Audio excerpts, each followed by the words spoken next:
want to talk about fruit. We're told by some that it's very good for us, that it's full of vitamins and minerals, and that's probably true. In the keto world, we're told we should avoid fruit or cut way back on it because it's high in fructose and high in other sugars. So I want to talk about fruit today.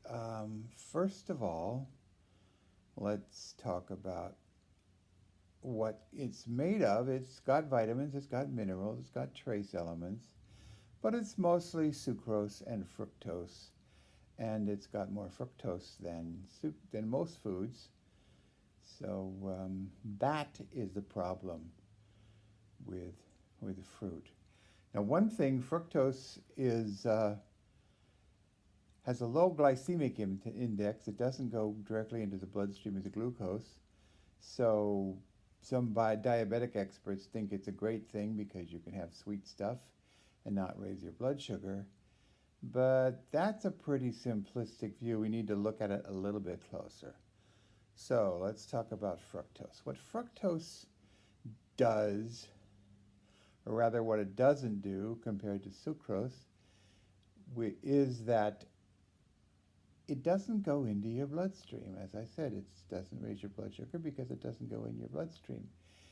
It only goes into the liver, and the liver converts it into triglycerides, in other words, fat, and stores it for later use, where if it does need it, it'll pull in the triglyceride, convert it to glucose, and send that out to the bloodstream to fuel the body.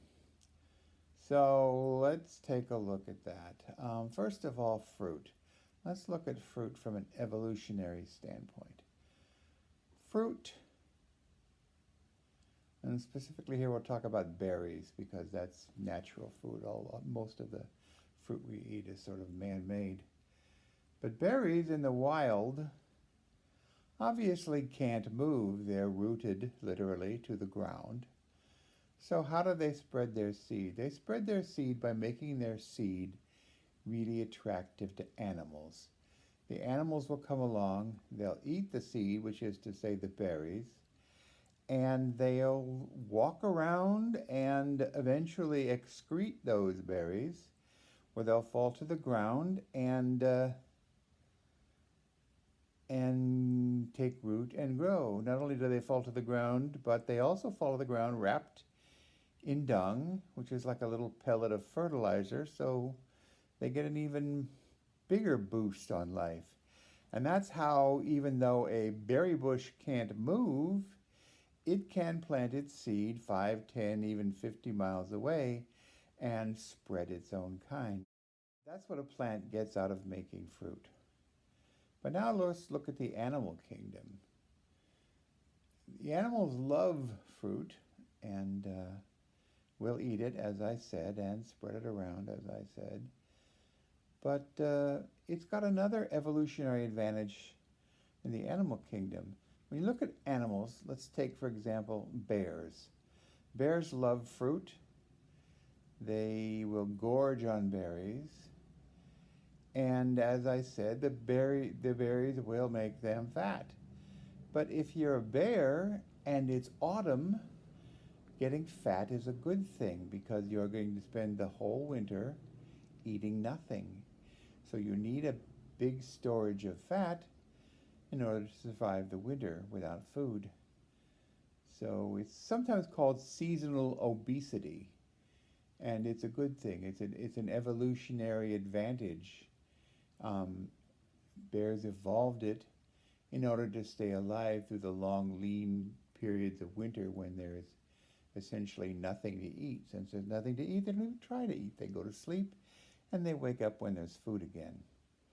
And the fat from the fructose from the berries is what keeps them alive.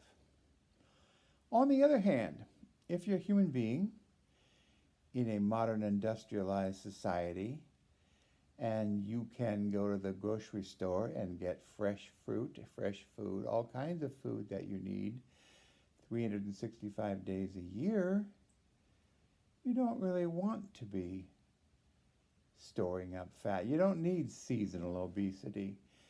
You get all the food you need every day. So why is fruit so touted? There again, because it's got vitamins and minerals, but everything you can get in fruit, from vitamin C to vitamin D to vitamin K to minerals, you can get from plenty of other foods too. You can get them from meat, you can get them from organ meats, you can get them from leafy greens. You don't really need what's in fruit. Well, you need what's in fruit, but you don't really need to get it from fruit. So, if you're a human and your plan is to put on a whole lot of weight quickly for the winter, then you should probably eat a lot of fruit. But if your plan is to lose weight, to eat regularly, you probably should skip it, which is what I do. So the only fruit I eat, and it's not really a fruit, it's only technically a fruit, is avocados. Oh, I also squeeze a little lemon juice onto my guacamole and my fish sometimes. But other than that, I don't really eat fruit anymore. And I haven't gotten rickets, and I haven't died from minerals deficiency or vitamin deficiency. I'm pretty healthy. In fact, after a year of keto, I've been healthier than I have been in a very long time. So that's my take on fruit. I say skip it.